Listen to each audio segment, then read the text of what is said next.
What attracted you to the Air Force Academy? Well, originally I wanted to be a ballerina, but my dad told me, you are out of the house at 18 and you're completely on your own, so you'll probably be a starving ballerina. Does the Air Force have a ballerina team? We started a dance team when I was there. Fixes or didn't happen. We did do that. So I started looking at college in Michigan, but then, I realized I could get loans for college, but I had nothing to live on either. So I told my guidance counselor that I was going to just enlist and get the GI Bill and then go to college. He said, "You got great grades in the year in athletics and this, that, or the other. Just go to an academy." And that's when I said, "What's an academy?" Oh, And so fortunately in little Warren, Michigan, we had some high quality counselors. And so when I started reading about that, I'm like, great. I love math and science too, in addition to ballet.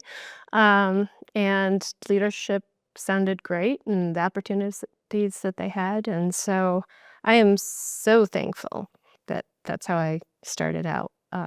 It was an amazing experience. how long were you in the Air Force? So after the graduation, I was in until the year 2000. So from 1993 to 2000. Okay. Mhm. That experience informed your current roles? You took things you learned from your military service to your current?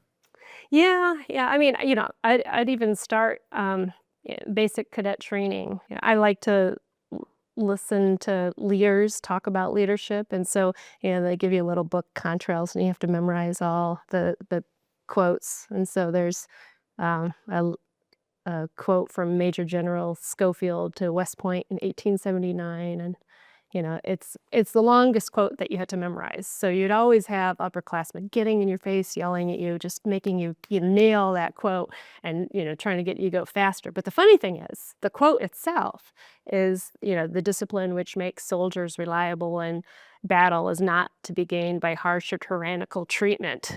And basically While it you're says, being treated in while a you're harsh and being treated tyrannical that way. way. Yeah. And at the end of it, I won't go through it all, but it basically is, it's basically the commander that doesn't have respect for the subordinates is not going to instill anything but lack of respect for them as well. And so, I always took that. So I've heard from some people that discipline is what you do when you're, instruction and discipline are one area, but if you really, can coach and teach, you can be more motivational. So when I got to be an upperclassman and was working basic training, I even got the nickname Ma Skirmance. My last name was Skirmance with my Latvian last name because I would be challenging them to go harder, but then I'd be like, "No, and don't forget your sunscreen," because